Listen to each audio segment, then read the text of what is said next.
Time once again for the Red, Gold, and Bold podcast with you as always from the NFL Network and NFL.com. Their columnist, Jeff Chadiha, Sam McDowell, columnist for the Kansas City Star. My name is Soren Petro from Sports Radio 810 WHB. We're talking Chiefs football after an ugly game for the Chiefs in Buffalo. First, though, we'll react to the trade deadline. We'll talk about how much that Bills game actually means.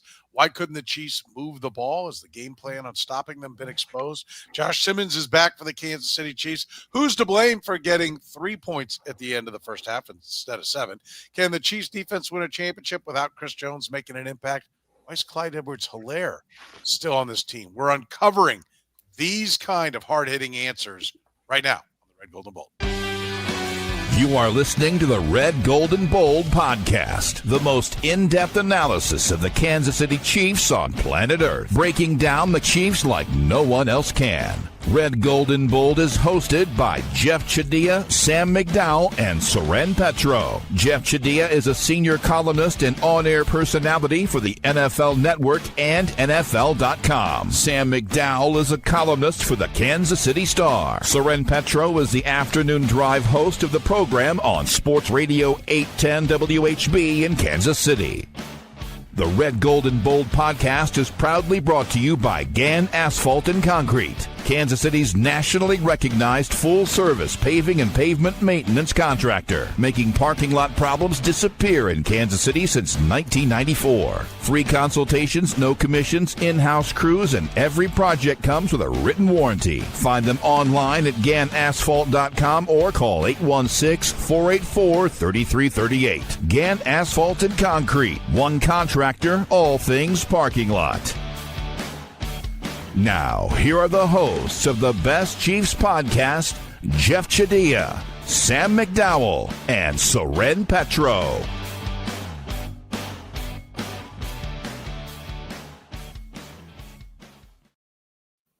Thank you very much, Curtis. Off and running here with the Red, Gold, and Bold podcast. Gentlemen, let's start with the trade deadline. Sam, I'll give you first crack at this. Nothing. The Chiefs did absolutely nothing. And shockingly, many Chiefs fans are stunned. Yeah, I mean, I see the market that was out there today, and I think Chiefs fans should be happy that the Chiefs did nothing based on the price of players today. I mean, I cannot get over the price that Sauce Gardner, the return that he brought back. I mean, 2 first-round picks for a guy that you're going to have to pay that, at the top of the market, already paying at the top of the market, and you give up, a player as well. And that player doesn't look like he's going to pan out, but why not take the flyer if you're the Jets? I think this is the most telling thing, I think, about the Chiefs doing nothing. The team that had the best day to me was the New York Jets, and they traded away their best 2 players. I could not agree more. I mean, they loaded up on draft picks. They're going nowhere. Their team sucks. They had guys that were just about to start to really age and get old. I think the Jets killed it today. I don't know that they got the right coach in place, but I think they made the right move for their team. I agree. It was a seller's market, and the Jets took advantage of it, Jeff. How did you see this? Oh, exact same way. And generally, as much as we hype the trade deadline, it tends not to be as meaningful for the teams that get players as we often think. I mean, last year, a ton of talk about DeAndre Hopkins coming to Kansas City, and who was the receiver who went to Buffalo? I forget his name now. Cooper, right? Oh yeah, Amari Cooper. Yeah, Amari Cooper, and there was another guy who got traded. And there was so much talk about what this was going to mean. And by the end of the season, these guys weren't doing anything. And so, I do think that if you're the Jets and you can pick up 3 first-round picks in a 24-hour span. Yeah, and a second in a 24-hour span. And the 2 players.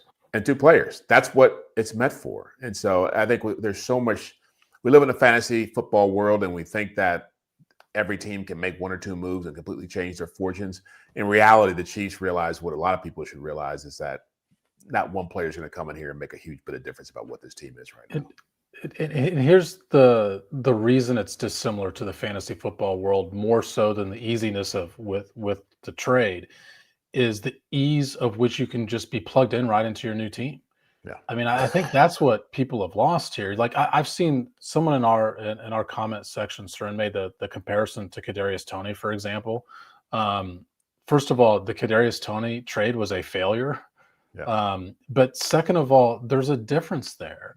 He was under contract for 2 years after the year that they were trading for him. So you get him for 2.5 years. So if he doesn't plug into your system immediately, you get 2 more full off seasons with the player. For a player such as Breece Hall, for example, you get him now and that's it.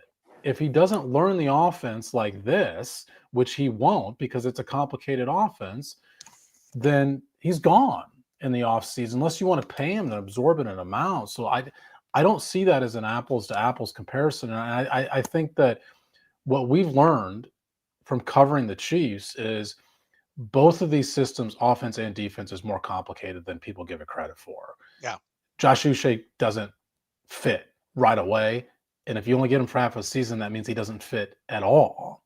Yeah. And I think there's a place for a Joshua Uche type in Kansas City, but they couldn't make it fit immediately. So then it just didn't work. And I think when you're looking at rentals, that's the only question you can ask yourself. Can this work immediately?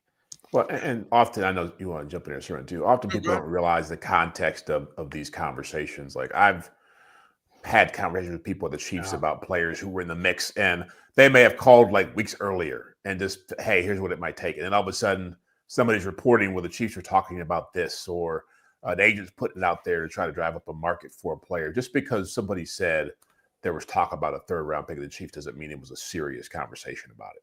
Yeah. Yeah. Listen, I mean, Gary's a guy against it. With little cap space and little draft capital, what are they going to do? Right? That's how it plays. Yeah. I mean, that's the reality of it. I mean, to me, the more interesting angle and what we kind of talked about on the radio show today, a little bit, I think, with Sam, but also Curtis and I, was, there was no hand to play today. Like I'm with you on Kadarius Toney. There were, they got it wrong. I mean, he had a big kick return. We've been through this a million times on Kadarius Toney, but did he pan out? No, he didn't pan out. But there were multiple years to try to make it happen. He wasn't a rental, right? The Johnny Cueto doesn't happen in football, really, especially in a position like running back that gets hurt, and a guy like Breece Hall who's been hurt. And it's a team sport. Yeah, I know baseball's a team sport, but it's individual matchups. Right. Football's a team sport. Far more, right? Night and day between the two. But to me, the conversation, if you're the Chiefs, or if you're a Chiefs fan, but I think that Brett Veach and everyone has to have is like, okay, guys, what if there is a Quinnen Williams and they sell cheap? Like, I mean, because the same guy, like next year, you'll see some D tackle go, and you'll be like, they got a first and a second last year. They just moved him for a third, right? Like, what you got to do is say, well, was there a time when we could have got a first and a second for Chris Jones, and would we have been a better football team for doing it? Was there a time, everyone's talking about how we'll get two first round picks for Trent McDuffie at the end of this year? No, you won't. I mean, they found a sucker and they took him down. Now, I just don't think that's going to turn around and happen because I think, frankly, Sauce Gardner won't send the Colts to the Super Bowl. And everyone will be like, well, that didn't work. That wasn't the difference in them getting there. And I also think Sauce Gardner, even though there are some lists that list Trent McDuffie higher, I think universally the league, or more often the league, views him as a better player. So it's going to be less for him. But to me, the bigger question is, what have the Chiefs done to be to this point where they couldn't be flexible? Like, I'm with you. If they had 3 third-round picks and they moved one to rent Breece Hall, fine. But they're down on picks, over the cap. They need their draft picks. They need cheap players. And because they've got at least 5 more really premium years of Patrick Mahomes, and you can't sacrifice 2 of them for a run in 1 year, a run where you're currently 5-4. Also, I think most of us agree they're going to get to the playoffs, but that doesn't mean they're going to get to the Super Bowl. And so why would you blow up future years of Patrick Mahomes, overextending on a deal now? Like this, we've talked about it. This was going to happen. It was always what was going to happen, and now it happened. So don't be surprised. Yeah, I think the larger point is, like, you don't want to be building your roster on November 4th. No, you want to be building your roster in the off season, because that's what has the trickle down effect on November 4th. Like, the 2 things that we were talking about last week that the Chiefs needed most were the 2 things we were talking about in May after the draft, is saying, what about defensive tackle and what about running back? Like, the whole reason you have this need is because of the off season. It's not because of something that happened during the season. Like, that's when you want to be putting your resources into building the best roster you can. If you're building something in November, then something's gone wrong. Last year, the Hopkins thing, what went wrong were injuries. Like, they were excused for that. But here, the excuse is they didn't do enough in the off season. That's why they're left with these needs still. Yeah, and then they left with these needs. You talk about how they got here, Syringe, because they bet on players that aren't working out right now. The Chris Jones contract is not looking so great right now. Nick Bolton, that was a lot of money to spend. He's a good player, not a great player. George Karlaftis, good player, not a great player. Trey Smith, good player, not a great player. And so you keep doing that. Sooner or later, you don't have the money to make these kind of moves at this kind of deadline that makes fans feel better about it. So, but I agree with what Sam just said. It's just they know they made these choices a long time ago. Now they're just living with them. The best thing they can do is not rely on a quick fix in the trade deadline, which was smart. Get better with the guys you got. Get them to play better. That's the secret. I do want to reference a couple of the comments. Wouldn't be talking about this if they'd taken Jonathan Taylor over CEH. Fact. There's no way around it. I mean, yeah, I don't know. So in the past, yes, I think you could actually make an argument for this year that wrong pick helps them out because they're not paying Jonathan Taylor $18 million this year. Yeah. For every year until this year, I agree with you, but this year they might be in a better spot. That's a good point because they would be looking right now at another contract. Well, or like the flip side of that coin is to say that, well, yeah, but if they had that contract, then they wouldn't have re-signed Chris Jones or they wouldn't have re-signed Trey Smith. It'd be different. Listen, the butterfly effect, on and on. But the bottom line is this: they've signed a lot of good to very good players, and they're top heavy. They made their decisions already. And good or bad, right or wrong, there was really almost no option for them to go with in this situation. Option now. That's what you mean. I just reinforcing what you mean. No option now. Yeah. No option now. And so to me, they got to figure out how to, get into a position where they can be more active. But I'm with you. I do want to underscore one last time. Sam's right. Like, the price for the players that have the chance to be impact are Sauce Gardner and Quinnen Williams, right? The third for, I know everyone's like, oh, the Eagles gave a third for Phillips, who's got an ACL and a blown Achilles. Like, all day. Go ahead. Yeah. If you had 5 thirds, okay, maybe. Yeah. Well, and going to a guy who's coached him before, so that's like a special circumstance. And you listen, they made a move for Uche last year, and Steve Spagnuolo wouldn't put him on the field. It seems like we're watching Christian Fulton who didn't practice in training camp not play. It seems like if you can't make training camp, you can't get on the field for Steve Spagnuolo, right? And everybody loves and Steve and Spags we trust, and you can love them, but that is one thing. It seems like if you're not in training camp, you don't get to play. So trading for guys midseason isn't any big boon. It's like, so you got to live with what reality is here. And remember in week 2 that I asked Steve Spagnuolo about Christian Fulton, and he said, it's not just his injury. He said he's still learning the playbook and everything. And it's like, still learning the playbook. The guy's been here since March. And I think, and his point was he needs reps on the fields with his teammates. So to underscore what you said, Soren, like, I don't think that Steve Spagnuolo has a ton of confidence in putting anybody on the field absent the experience that they have playing with the guys alongside them in his system. And that just reinforces something that we've all said during this conversation, which is it's hard with these two systems to plug guys in. And I think they have to be premier talents. And we saw the price on premier talents today. Yeah, it was exorbitant. And it was not something that I think the Chiefs were going to be able to have a hand in. All right, how much did this game against the Buffalo Bills mean? We'll talk about it after you hear from our friends at Gann Asphalt and Concrete. Gann Asphalt and Concrete, proudly serving the greater Kansas City area. Nationally recognized full-service paving and pavement maintenance contractor. Locally owned and making parking lot problems disappear in Kansas City since 1994. Let Gann educate you about the most cost-effective way to solve your parking lot problems. Free consultations, no commissions, in-house crews. Every project comes with a written warning. Gann Asphalt keeps your parking lot safer and helps you and your business avoid unnecessary delays and costly expenses. Find Gann online at GannAsphalt.com or call 816-484-3338. Gann Asphalt and Concrete, one contractor, all things parking lot. This episode of Red, Gold, and Bold is brought to you by Frontier Justice, where freedom is a lifestyle grounded in safety, responsibility, and respect. With locations in Lee Summit, Missouri, Kansas City, Kansas, and Jenks, Oklahoma, Frontier Justice offers firearms retail, a premier indoor shooting range, and training all under one roof. Whether you're new to shooting or a seasoned pro, you'll find expert staff, top-tier gear, and a strong sense of community. Faith, family, freedom. That's what Frontier Justice stands for. Visit frontier-justice.com to learn more. All right, let's talk about this Bills game. How much did this game mean, Jeff? What does it change in your mind about the Chiefs? Anything? Not a ton. I think I said it before we got to this stretch with Buffalo, Denver, and Indianapolis that we were going to know what this team was. And I think right now what we do know is that the team we saw against the Giants, against the Raiders and against the Commanders is not nearly as dominant as it looked. There are some issues that need to be figured out.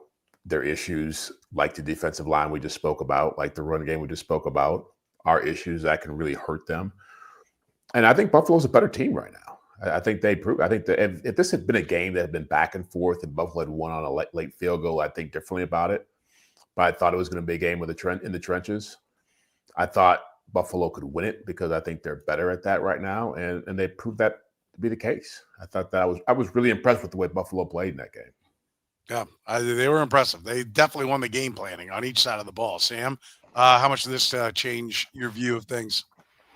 Yeah, it doesn't change my mind on all that much on the Chiefs' capability. I think they had some imperfections that maybe we haven't seen. I still think the Chiefs would be favored against any team on a neutral field. But here's where the game matters. Like, they're not going to be playing on a neutral field. They're not going to be playing on their own field. Like, what this game leaves in its aftermath is a really difficult path in the playoffs for the Chiefs. Like, the ESPN analytics model has them at a 5% chance of getting a bye, for example. The days of getting a free win in the first round, earning that free win, but a free win in the first round are probably gone. And you're also probably going to have to play on the road at least once, maybe twice, and then maybe 3 times, because the betting market, when you factor out when you cut out the juice, the implied odds of the Chiefs winning the division are less than 50%. Them, the Broncos both sit around that like 40 to 45% range. And so, like I said, I don't know that I feel differently about the Chiefs' ceiling and their ability to beat any single team. But, if you suddenly have 3 55-45 games in the playoffs rather than a freebie, and then like a 75-25 game, like, this path just became a lot more difficult after that result. Yeah, that's the underrated part of what they've done is they put themselves in a great position to advance all these years. And yes, they made it the one year where they had to go on the road after a home playoff game, but most of the time they play everything at Arrowhead. There's a reason why Scott Van Pelt called it the Arrowhead Invitational, because all the games were coming through here. It changed my mind a little bit. I mean, it brought back the reality. I mean, my idea that they're freewheeling the offense, they got the weapons back, and they can't be stopped. To me, it showed how much they need Josh Simmons. We'll get to him here in a minute because the offensive line wasn't as good. They took on some injuries there. Patrick Mahomes, I mean, the key to him looking super is to keep him protected. And when the protection kind of went away, from a Buffalo team that was down at star defensive tackle and another starting defensive tackle, they were able to pressure him. I mean, that is the recipe. And, Sam made a great point today about they were a nickel and dime all the time, daring the Chiefs to run. They did run. They were fairly effective when they did run, but they got away from it, and or they got caught in the same thing that running teams get caught in. One short run and then an incomplete pass, and you got to throw. And they've got the defense for you. They can pressure you.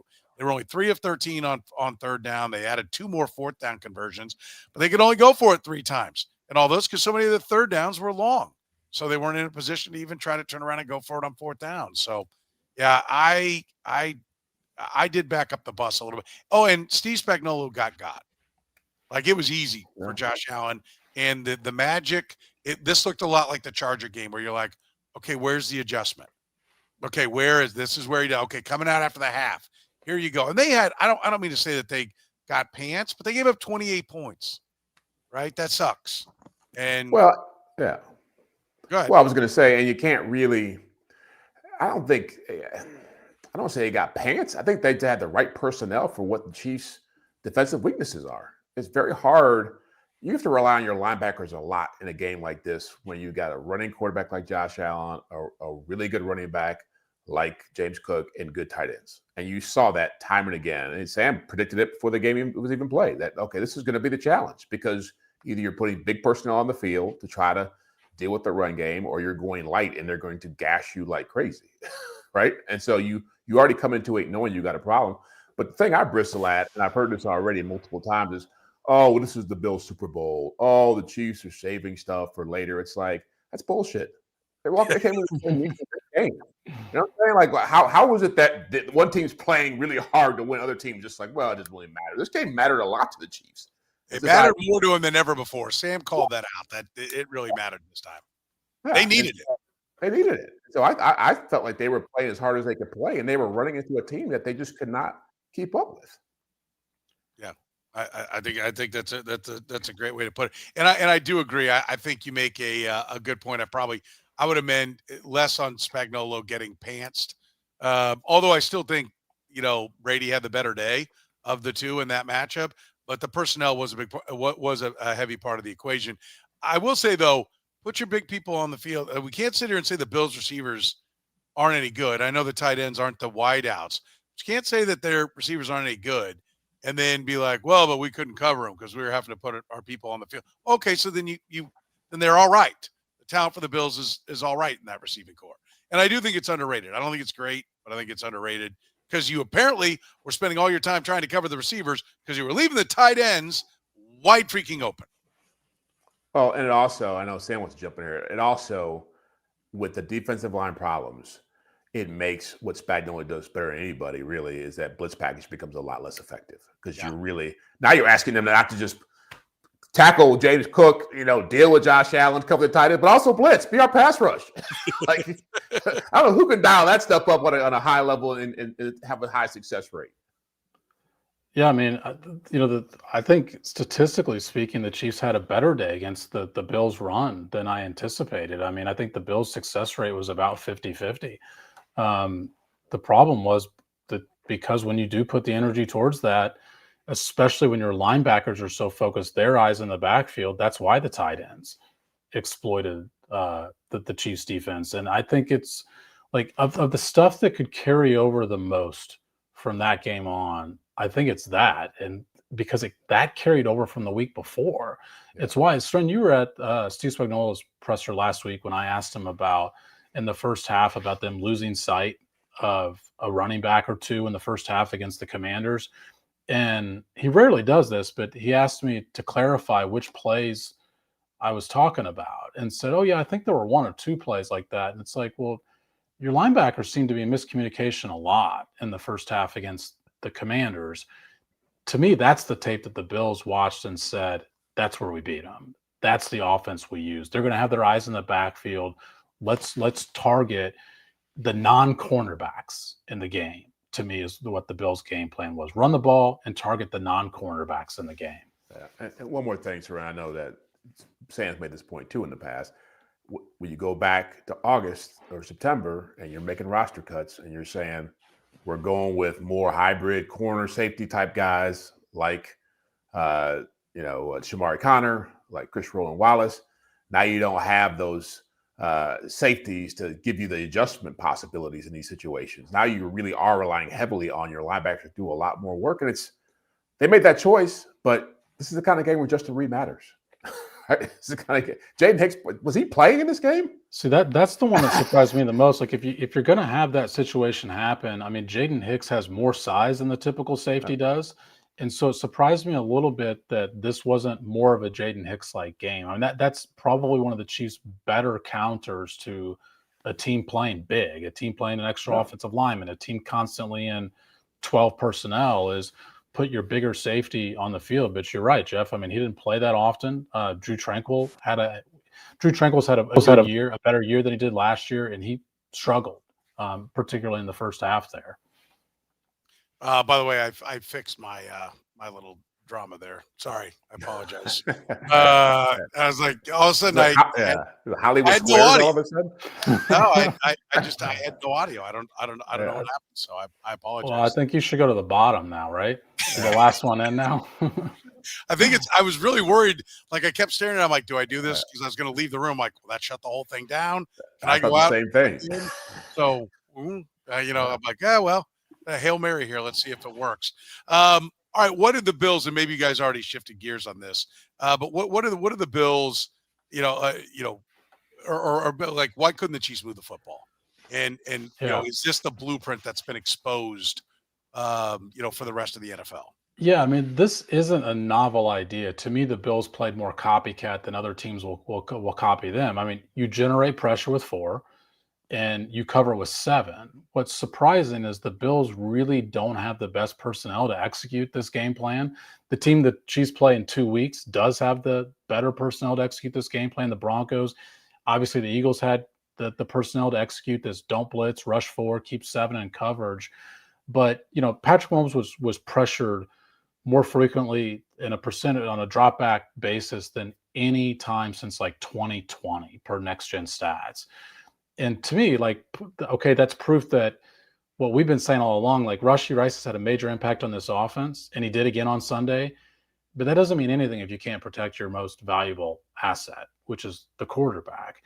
But I also think there's something deeper into the weeds there, which is only 2 of the Bills' pressures were quick pressures under 2.5 seconds.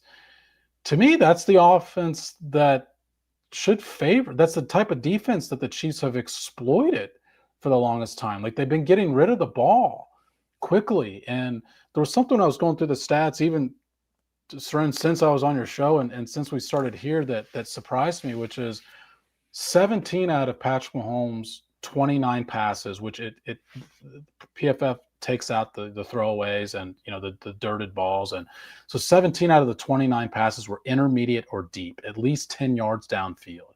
That's 60%. He's at 30% for this year. So if you want to know why pressure was more frequent without the quick pressures, he held on the ball a lot longer. He targeted downfield a lot longer, and I'm wondering, like, during this bye week, I'm sure the Chiefs are going to be like, why didn't we use our short passing game against that type of defense? A lot of extra defenders makes that tougher, but you've got the dudes, especially with Rashee Rice, to exploit that. Well, is that the answer, Jeff, that they were just able to cover it short and he had no choice but to wait and wait and wait? And, he went downfield because nothing was open underneath? I think the Bills have built a team. They've been trying to do this for the last few years. They may have finally broken through with this that matches up well with what the Chiefs want to do. That team, you look at their stats coming in, pretty good pass defense, pretty weak run defense. So they're willing to say, we'll let you run the football, but we're built to stop you in the pass. And so I look at the way they match up. I think Christian Benford's one of the more underrated corners in the league. Maxwell Hairston had played well the week before. He's got like 4.27 speed.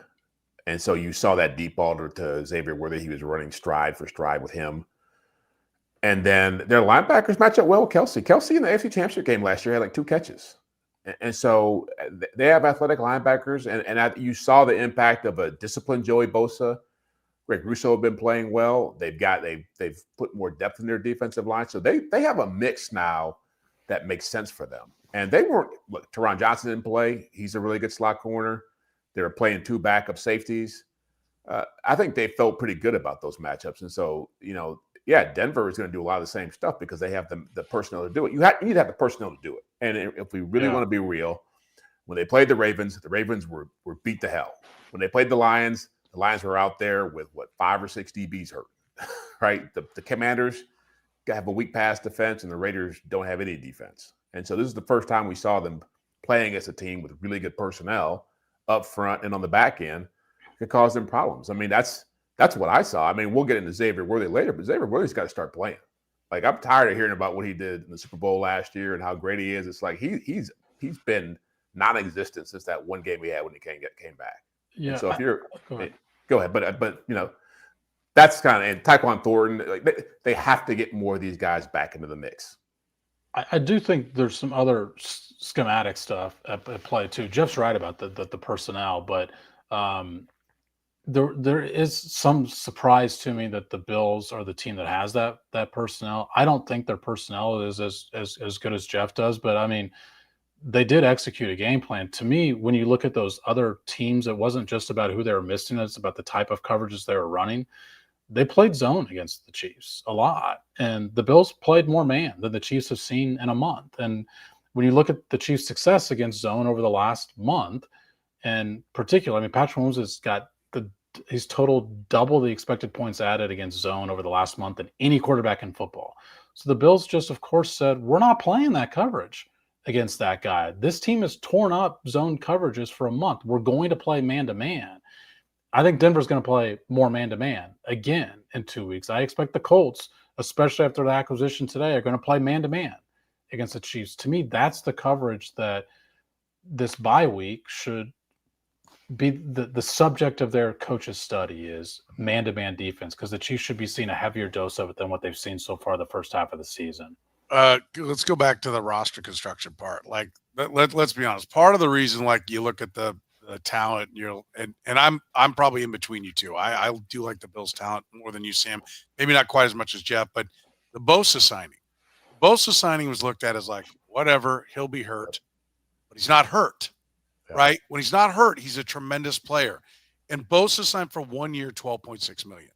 And I think this comes back to the roster construction of the Kansas City Chiefs. When you constantly, and I'm all for keeping your own as opposed to the guys on the free agent market, when you run as top heavy as they are, maybe the single biggest mistake they made isn't trading for Quinnen Williams or Sauce Gardner or Breece Hall for draft picks. It was not having the money to give a 1 year, $12.5 million. Well, they did. It's really sorry to interrupt this, friend, because I think it's a great point. They did. And to me, I asked this question to Blair Kirkhoff in the press box at some point late in the game. I said the Chiefs gave $10 million to Christian Fulton. If they had given $10 million to Bosa instead, I recognize he cost 12. Would the outcome of the game been different? Because Bosa wrecked that game. Yes. But if he's and the Chiefs didn't have a pass rush.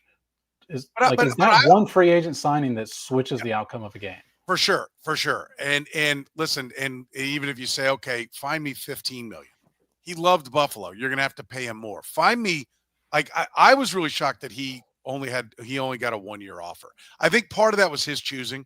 He took a 1 year offer on a team that he thinks is gonna play deep into the playoffs, where he can hopefully stay healthy, showcase his talents on the biggest stage, and then go get the multi-year deal next year. But those guys are out there, and you had to know that that's where Joey Bosa was going to be, and that's why you never run with your head bumping into your cap ceiling, because this guy comes available. And so whether it was Christian Fulton or walking on Nick Bolton or walking on Trey Smith, you give yourself the flexibility to be able to sign a guy like this on a 1 year prove-it deal, like that. That's the perfect spot. That's if he's a guy who won't play through injury, he will when he's only on a 1 year deal. If he's a guy that hasn't been motivated to work out in the offseason, and that's why he comes in, and none of the Bosas look like they don't get under the bar, at all. I don't think that's it. But if that's what it was, on a 1 year deal, he'll be motivated. So, like, they missed a golden opportunity. Joey Bosa was the story of the game, that two teams that are expensive, that are laden with contracts, one of them found the room for him, one of them didn't. And he was who was the, take the quarterbacks out, non-quarterbacks. Who was the biggest difference maker in the game? You might say James Cook. Yeah. You might say Dalton Kincaid. I would say Joey Bosa. Bosa was on. And Cole Bishop played well. Yeah, but I think Bosa had 5 quarterback hits in the game, or 5 quarterback hurries in the game. I agree with you, Soren. I agree wholeheartedly with you that I thought he had the biggest influence out of the game outside of Josh Allen.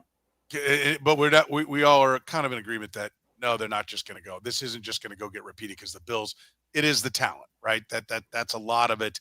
And so the idea that somebody's just going to come in and completely, repeat this, that somebody will probably be the Buffalo Bills if it's going to be anybody. All right, we'll come back. We'll talk about Josh Simmons coming back after you hear from our friends at Italian Delight, where they're already accepting your holiday orders at ItalianDelightKS.com. Italian Delight was the first restaurant to bring true New York-style pizza to Kansas City almost 50 years ago. They sell whole pies or pizza by the slice, or enjoy their classic strombolis, calzones, and sausage rolls. Sandwich lovers, check out their lineup of hot and cold subs, the combo, the meatball, or the Philly cheesesteak, just to name a few. And don't forget the pasta. Their famous lasagna and classic chicken Alfredo always hit the spot. And if you're hungry for lunch, check out their daily lunch specials, starting at under $10. Italian Delight can even cater your next work function or party. Dine in, carry out, or delivery, it's Italian Delight. Located just 3 minutes east of Kansas Speedway at 8145 State Ave in KCK. Check out the menu and order online at ItalianDelightKS.com. Kansas City's own Italian Delight. Gann Asphalt and Concrete, proudly serving the greater Kansas City area. Nationally recognized full-service paving and pavement maintenance contractor. Locally owned and making parking lot problems disappear in Kansas City since 1994. Let Gann educate you about the most cost-effective way to solve your parking lot problems. With free consultations, no commissions, in-house crews, and every project comes with a written warranty, Gann Asphalt keeps your parking lot safer and helps you and your business avoid unnecessary delays and costly expenses. Find Gann online at GannAsphalt.com or call 816-484-3338. Gann Asphalt and Concrete. One contractor, all things parking lot. All right, as we said, let's get into Josh Simmons coming back. How vital is this, Sam, for the Chiefs after what you saw against the Bills? Yeah, it's a tough one for me because I don't know that I'm convinced that Josh Simmons, after missing a month, is better than the Chiefs' options now. So will he be a month from now, though? I think probably yes, but I also don't think that that's like he clearly is a year from now, right? But I just think coming in midstream and into like week 10, week 11 is what it'll be. I just think that's tough, especially when you've missed. At that point, it'll be 5 weeks. So I thought Jalen Moore and Juwan Taylor had his worst day in a while. I think he's been better than people have given him credit for over the last 5-6 weeks. I thought Jalen Moore had his worst game as a Chief, but it wasn't near the effect of like last year's left tackle situation. Like he was not great. He wasn't terrible in that game. And as I mentioned earlier, like the Bills weren't getting pressure quick, even though they were getting pressure frequently. I just think there was some other stuff at play that led to the tackles looking probably worse than they actually were, even if they weren't great in that game. How big is it for you, Jeff? I'm taking a wait and see approach. I do agree with Sam. I'm not so certain we know what he's going to be once this team is back. First of all, they're on a bye, so him being back doesn't really mean anything right now. It gives him a chance to maybe talk to people in the building and get more acclimated. But he's got we don't know what kind of shape he's in, so there's a risk of injury. You don't know where his head's at. Just because he's back doesn't mean he's ready to play football. And that's a huge leap to make given what's transpired over the past month. And we don't know if he'll do it again. To be completely honest with you, we don't know what's going to happen next with Josh Simmons. So to sit here and say he's just going to plug right back in as a rookie and do the things that it takes to help this team win games and stabilize that position, I'm not ready to go there just yet. It'd be different if you were talking about some guy who's been around for 7-8 years and whatever, family and kids, all the things that you assign to people who are a little more mature. Now, this isn't a maturity thing. I don't know what it is, but I do think it's a huge leap to make to think he can just go back in and start playing at a high level again. My expectation is he'll practice a week, not play, then practice and go back in. I do think it's vital. I think they have to have him. I'm with you, Sam. I'm terrified that we already would say he had a higher injury probability than most just coming off the knee injury. Now you miss all those weeks. Excuse me. All those weeks. Yeah, I mean, he will have missed as many weeks, not as many games. He'll miss as many weeks of his NFL career as he's participated. Yeah, I just think that's very scary. But they have no other option. I mean, I just wanted to throw in a stat to overwhelm your coughing fit. By the way, thank you. Yeah. Well, and look, I think they do have other options. They just they don't look as great as they looked when the season started, right? And I had this conversation on the morning show today. It's like the offensive line wasn't the reason they lost that game. They lost that game because of their defensive line and their defense. They could not stop, slow down Josh Allen. And so I know people look at it at the end and say, well, Taylor was hurt and Sumatia got hurt. That was in the fourth quarter when that stuff was happening. Those guys were out there for three quarters. So it wasn't like they were like hamstrung and couldn't do stuff. Again, the Bills had better personnel and they played better. I think it's as simple as that. Now, can Josh Simmons help? Possibly, but I don't think we're getting the Josh Simmons we got in week one. I don't disagree with you, Jeff, that the defensive line didn't play well, but the Chiefs had scored 28 points in 5 straight weeks, and 28 points was the winning number in this game. And so to me, that's why the offensive line and the offensive issues were so glaring to me, because this is the unit that they've been riding for a little while now. Yeah. But again, it goes back to who were they putting it up against? That's diminished true. Ravens, diminished Lions, bad Raiders, bad Commanders defense. The Raiders were 12th in DVOA before that week started. Like they had some good like regular numbers as well defensive. I don't think the Raiders are quite as terrible defensively. Well, they played bad that day. They're playing the Chiefs. Yeah. They're playing the Chiefs. Yeah. And I'll also say that a lot of teams were playing zone, those first two teams I mentioned, the Lions and Ravens, because the personnel. You can't play man-to-man defense if you don't have your best DBs out there. I think everybody's starting to get banged up, so there are injuries for all teams now when they take the field. However, it's just damning evidence against the Chiefs that when they do run into the Buffalo Bills, who they themselves had injuries, they're not able to push them around. I mean, they were without their best defensive lineman. On paper, according to PFF. That's the thing is, like, we're sitting here, talking Joey Bosa. What was he graded? 30-something coming in? What was Ed Davis? Is that his name? Ed Oliver. Ed Oliver. Bosa had one game this year where he had more than 4 pressures in a game. It was week 2 against the Jets. It was the only game this year where he had more than 4 pressures. He had 9 against the Chiefs. Yeah, I do think that, look, they got a little exposed. And that's why I said, like, back from their original one. Yeah, I back up the bus a little bit because I think I really felt like you look at it and go, okay, the tackles the other defensive tackle was out too, by the way. Yeah. And so I was like, okay, they should still be effective inside. They're going to have to chip and help on the outside and everything, but inside they should just dominate. And they should be able to run the ball, keep them off balance. And they didn't get there. I do think there's an element of this. Yes, Tad, I think is right. Buffalo played an A+ game. Chiefs did. I think part of that comes with. I agree with that. The coordinators got beat a little, and you tip your cap to Buffalo, and hopefully the Chiefs, or maybe the Chiefs will get another chance later on. I think another thing that was a factor in this game was only getting 3 points at the end of the first half. Sam and I talked about this today, so I'm interested, Jeff, to get your thoughts on this. They settled for the field goal on 4th down. After against the Commanders on 4th and goal from the 3, they went for it. They get the touchdown. It's part of them walking away from the Commanders. They're trailing. They're trailing in this game. Andy Reid later says, well, we needed the points. Yeah. That's why he took the field goal. Like, what? We can also talk about the first 3 downs that they didn't score, right? But then on 4th down to not even try, I think that's a frustration for many, including myself. Yeah, well, we have this debate all the time about 4th down. Not every 4th down situation is the same as the next one, right, or the last one. And so I feel like watching that game, and I actually went back and watched it again just to make sure I had the sequence right. I feel like that 4th down sequence was heavily influenced by the previous 4th down sequence, which probably doesn't get enough conversation because they didn't make it, right?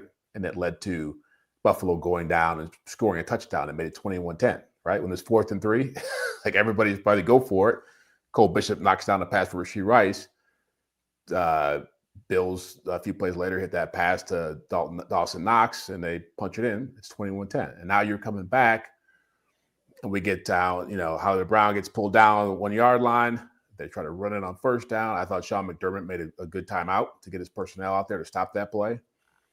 And now you're down to basically no timeouts, and you're trying to figure out what to do. I feel like the biggest thing no one talks about in that situation was the fact that Travis Kelce got knocked out on 3rd down and was leaving the field. So if you're Andy Reid, you're thinking, I just didn't make the last 4th down. I just ran my best play on 1st down with Kareem Hunt. That went nowhere. And my best red zone option outside of Rashee Rice is now leaving the field. And so what am I going to call here on 4th down that I like? That's going to, or do I take the points and get out of here? And so I think that was how he was approaching it. If you don't get any points in that situation, I think it's way worse than doing what he did. Oh, I object. Yeah, I just yeah, I'm on the other end of the spectrum. Okay, so you think if they get no points, what happens if they get no points? Well, I'm on the other end of the spectrum of a lot of this, to be honest. Like, let's start with the initial 4th down. It was 4th and 3 from the 39. What's the option there? I'm not saying they should. I say you go for it. They didn't get it. That's the whole point. When you don't get it, no one talks about it, but it affects your team. Oh, I think plenty of people were talking about it. In fact, I agree. The one thing I agree with what you said is that I do think Andy Reid was influenced by that. Yeah. And I think that's problematic because the whole point of this is you are not operating under certainties. You're operating under probabilities. And that can be tough when one of those probabilities does not go in your direction. When you've got a probability that helps you out 5% and it goes the other way, like that can be a difficult thing to accept. And it's why I constantly said when Andy Reid has been more aggressive this year than he's been in any year of his life, I said, let's wait and see when he doesn't get one. What happens next? Yep. And so I totally agree with the fact that I think that factored into it. I went back and looked at their 4th downs this year just in the first half. I think the first half is when you're absolutely choosing to go for it. The game situation is not forcing you to go for it. Their expected points added on those plays, depending on which model you want to use, is between 17 and 25 points. Like they have gained a lot from that. And to me, still, it's about the process because he's not opted to go for a 4th down that the models would say, whoa, what are you doing here? But you asked what play they should run. Give it to Kareem Hunt. At that point in the game, he was 18 out of 20 on short yardage for the season. On 3rd or 4th and short, 18 out of 20. They have the best short yardage play in football. And he said, no, I'm going to go send out Harrison Butker for the field goal as well. And the minute he did that, which the win probability dropped by 5 to 7%. But the minute he did that, the whole game to me came down to the initial drive of the second half. You had to score a touchdown then on the initial drive of the second half. They did give it to him in the first play. They gave it to him on the first play. But like to me, that's like, again, I'll go back on that too by saying sample size. So you're persuaded by one play and you're not persuaded by the 20 before it. Like he was 18 of 20 and you missed. Well, the odds say, well, now we're really due. We ought to get it. And you have no timeouts left. And that is so you're basically saying, if we don't get this, we're not getting it. Yes. We're not getting any. That's the other part that I made a big point with Soren today is their sequencing of the plays was lost in this conversation. First of all, Hollywood Brown catches that ball with 40 seconds left. To me, when you've got one timeout, you're never going to save more time than you are there. Call the timeout then, because it took them 20 seconds to go line up. It actually took them 18. If you go back and watch it, Sean McDermott calls the timeout with 22 seconds left. The referee grants it, blows the whistle, waves his hand with 22 seconds left. They drop it to 20. I'm surprised they didn't go back and add those 2 seconds, but they didn't. But then on first down, to me, you have to pass the ball on first and second down because you're leaving the Bills guessing. Are they going to run it here or are they going to pass it here? The minute you run the ball on first down, second and third down become obvious, not just for you, but for the Bills as well. And you go back and watch it, the Bills are clearly playing the pass on second and third down because why could the Chiefs run? The Chiefs took the all the guesswork out of their own hands whenever they ran the ball on first down. So I thought they botched that sequence in so many ways. Well, I'll let Soren jump in here, but you're telling me guesswork comes into play when you got the best short yardage guy in football. Like when I just go to him on first down, if you believe that much in his effectiveness. Well, because you can do it on third down and have the exact same effect, and you just get 2 freebies on first and second down. Yeah, the thing I would interject is a couple things. Like one, Sam is playing out his path or an ideal path. And so there is the debate on once you've screwed it up from the beginning. Okay, what do you do? Yeah, and I think Sam's logic is right because I would not have been take the time out immediately. No, we got to save it because I want the threat of the run. Is why I would have done it. But he made a very compelling argument that is, if by calling the timeout, you give yourself 40 seconds. One, you could still run it there and get lined up and run another play. Yeah, absolutely. Yeah. So there's a threat.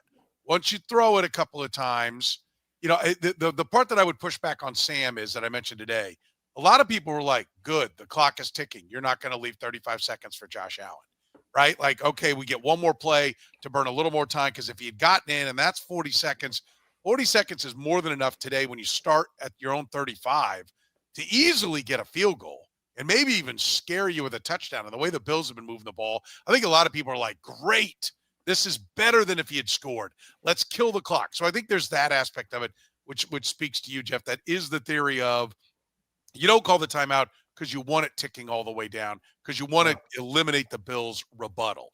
So I think I am very intrigued by Sam saying, call the timeout immediately. You save the most time. Now the threat of the run is there every time. And if you throw it on first down and get it incomplete, okay, now we're at 34 seconds and the threat of the run is still there. Like, you could still run it, get everybody lined back up, spike it if you want, and run a play, or even just have a second play called. So I am intrigued by what Sam says. But once they did run it, the one thing I'd say about the run on the first down, it was the fatties all ran down, right? What did the Bills call a timeout before? Bills called timeout. Bills called timeout. Bills called timeout. So they got time to get But everybody. they were setting up to run the play, and he called timeout before they ran the play. Like, he was not. Yeah. Yes, but they did ultimately run it on first down.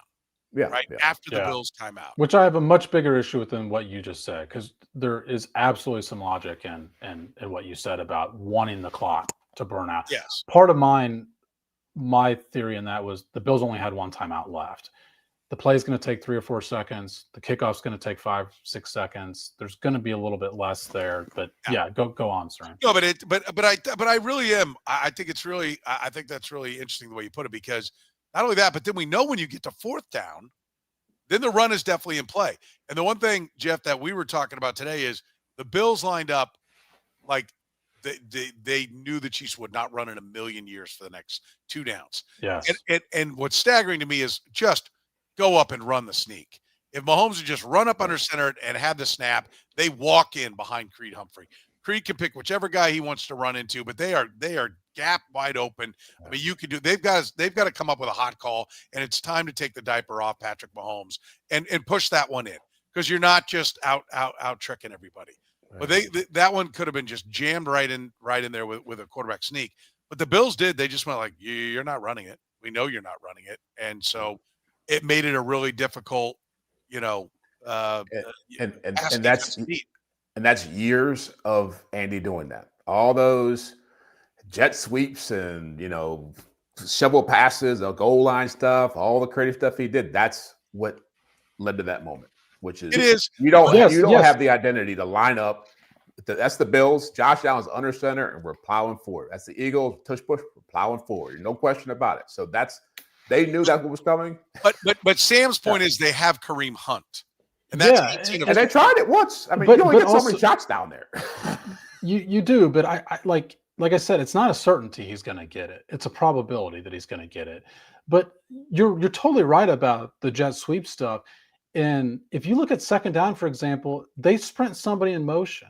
You know what the Bills don't consider? That they're going to hand it off there, because they can't hand it off there on second down, because the half would basically be, you could spike it potentially there and then run one more play, or then kick the field goal as Andy Reid did. But you rob yourself of a down if you run the ball there on second down. And that's my point about don't run the ball on first down. Run play action. Put everything in the playbook and play on second and third down. They shrunk their own playbook by running it on first down. Yeah, I do agree with that. And I think they'll go back and look at it. And to your point, Jeff, I would say about this has been what Andy Reid has always been. Going forward on fourth down in the first half has not been Andy Reid, and he has evolved. And I think if you're a Chiefs fan, what you hope is, okay, they watch this sequence, they have the conversation we're having right now, and they evolve to be better. I think they call it differently if Kelsey's involved. I had not considered that. I think that's a good point. Soren, what you just said, I think, is something that I talk about fourth downs a lot, and I should talk about him more when he's doing them right. A head coach for 27 years changing his ways is tougher than even I have given it credit for. And he deserves credit for changing. I mentioned today on your show, he's gone forward in the first half 4 times as frequently as he has in the Patrick Mahomes era alone. And so he has changed his ways a lot on here. Like this used to be the rule, and now it's the exception. Yeah. All right. Lastly, can the Chiefs defense win without Chris Jones making a bigger impact than what he's making right now? No. No. They're not winning anything unless he plays better, because the whole defense is built around him being great. He got the big contract. He's been a phenomenal player. They were betting on him continuing to be a phenomenal player much longer than what he's been.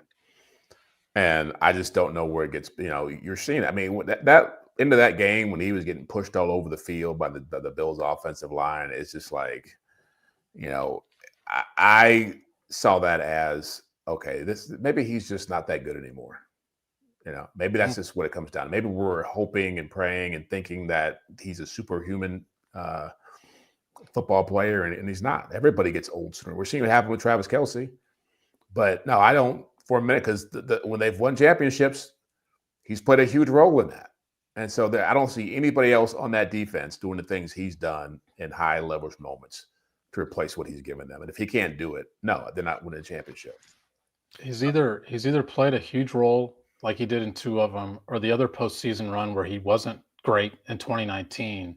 He didn't make the kind of money he's making now. So you could surround him with other talent. He's making he's eating up 3 times the amount of salary cap space as any other defensive player. This would be like if Patrick Mahomes was not having a good year, but the rest of the offense was playing pretty well. We'd all say that guy's got to play well, though, if you want to win a Super Bowl. And so I think we have to arrive at that same decision with Chris Jones. Jeff talks about this more than anyone. I think Trent McDuffie is a star. But other than that, they're not reliant on stars defensively. Like, they have to have their 2 stars play well, and one of them is and one of them isn't. His pressure rate over the last 3 weeks is 2.9%. It's non-existent. And I will tell you that he has 2 sacks, right? That is as many as Charles Omenihu. That is as many as who's also not providing a ton for him, by the way. They call that, Soren? Bold and daring. Yes. That is, he's got as many as Omenihu. He's got as many as Drew Tranquil. He's only got a half sack more than Leo Chenal. Right? I mean, that's like, it's a giant problem. Yes. Do I think they can win a championship? Only if they, first of all 4 downs.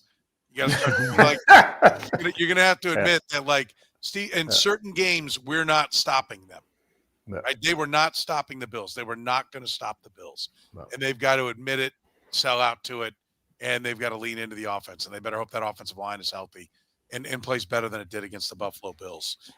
Because, I don't see vintage Chris Jones walking through that door, right? Like, whether he's just fat and happy, he's not physically fat, but happy with the contract and just doesn't have the fire anymore, or he physically can't do it. Either way, he's a pedestrian defensive tackle. But shouldn't his descent be gradual? Like, this has come pretty quickly to me. And I realized there was the 5 sack number last year. He still led all interior linemen in pressures. So so I took a theory at that. I'm with you, but like, pressure is an opinion stat, right? It's like assists. Even more opinionated than like assists. I think you'd have to add the word partially to that. I'd put partially on assists too. Like, the other guy has to make the basket, and he's got it can't be too ridiculous. But John Stockton averaged like 17 assists a game at home, and he averaged like 12 on the road. Okay, so there was obviously a bias as to what was and wasn't an assist, right? Just hear me out here. I'm not saying that anybody is rooting for or against. I don't know who keeps the stats at home on pressures and road, and I don't know where it all goes. I don't care. My point is this. It's kind of like when, we've talked about Ochai Agbaji being recruited. He's 300 and something. Till Bill Self goes, oh, yeah, I kind of like this kid. And then he rockets all the way up to like 150. Like, it gives you confidence. When Chris Jones is sacking the quarterback, when Chris Jones is playing at a high level, and it's a maybe either or, did he get close enough? Was that a pressure? Did he affect him? Did he move him off? I'm not sure. The benefit of the doubt goes to the guy who's the number 2 defensive tackle in the PFF rankings. But when he has 2 sacks and he's 64th in the PFF rankings and he gets kind of near him, and that's not a pressure. Like, I just wonder. I am not asserting, I'm not saying, but I wonder if that isn't part of it, that the descent looks bigger because his reputation gave him the benefit of the doubt on some of those stats. Yeah. Well, I'd say this about him. He is not a technician. And the guys who play a long time at that position are technicians. They're great with their hands. They're He's a fundamental disaster, Jeff. So yeah, that's what I'm saying. So he's always been successful because of that athletic ability, the quickness, and the length, and all that stuff. His quickness and get off is elite. Yeah, and so that is, once that goes, like, he's not pulling a Calais Campbell or a Cam Hayward or one of these guys who can stick around because they actually know how to play the position at a very high level because of their technique. And so that's what I see. That's what I see for the guy. Yeah, I've said I figure his get off is down because he's not exploding by guys. The next gen early in the year had his get off at like 0.08, I think, seconds faster than any interior lineman in the league. Really? That was as of like 3 weeks ago. Did he used to be 0.20 better? No. Okay. I said no. I didn't know where that compared to his previous. Yeah, let me see just super quick what his get off is in comparison to what it's been in the past years. I mentioned his pressure rate is of course far down. Right now it's 0.84. Last year was 0.85, and he's had years. This actually would qualify if he finishes it as his second fastest get off of his career. I mean, it's not been the issue. Then he's not trying hard. Well, but Jeff is right. If there is some loss anywhere in the athleticism, he plays high. He's always played high. It's his technique with his hands is pretty much just, I'm just going to shove by you. I mean, you don't see a swim move. You don't see a spin. You don't see a rip and pull. Like, you don't see the kind of hand fighting techniques that a lot of guys use. He just bullies his way by. Well, I think that the stat that, it's not just the pressure rate that shows up to me. I think, look, I mean, there's games where Chris Jones has 0 sacks that you still throughout the game are like, Chris Jones is wrecking this game, right? In the Super Bowl against the 49ers, I think it was that Super Bowl. He had like no sacks and he was just wrecking that game. And the reason you say that isn't because, it's not a George Karlaftis situation. And Karlaftis, by the way, has had a really strong year. But it wasn't one of those where it's like, okay, coverage has been good. This guy's just fighting, and then he gets there. Like, it was because he was in the backfield with the snap of the fingers. And so to me, what shows up most is his quick pressures, those under 2.5 second pressures. This is where, 18 was obviously his career. He was at 45 quick pressures. Then he went 28, 29, 27, 29, 30, 26. You've got 6 straight years where he's between 26 and 30. This year, in 9 games, he has 9. He's on pace for half of what he's been averaging over the last 6 years. And that, to me, is where it shows up most, is it's not just the quick pressures wreck plays. It's really hard for a quarterback to adjust to that. And that's why Chris Jones has been so good, is because quarterbacks can't adjust to him. This year, he hasn't had as many of those plays that just completely wreck the play. Yeah. No, it's a fair point. I mean, and I think we'd all agree he's got to play better if they're going to have any success. Don't forget, you can always support the Red, Gold, and Bold by supporting our great sponsors. Gann Asphalt and Concrete, you know them.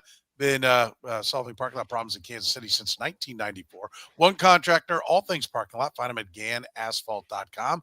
Our friends at Frontier Justice, Lee Summit, KCK, Jenks, Oklahoma. They are your go-to spot for all of the seasoned pros or new to shooting. You'll find an expert staff, top gear, and strong sense of community. Frontier-justice.com. An Italian delight featuring lunch specials daily, starting at under $10, just a few minutes east of the Speedway on State Avenue. You can find them online at ItalianDelightKS.com. That's ItalianDelightKS.com. And don't forget, they're taking your holiday orders right now. You can book for your holiday parties, whether it's at home. They do a wonderful job, everything made from scratch right there. The first folks to bring true New York-style pizza to Kansas City almost 50 years ago. For Jeff Chadiha from the NFL Network, Sam McDowell from the Kansas City Star, I'm Soren Petro saying thank you very much for joining us here at the Red, Gold, and Bold podcast.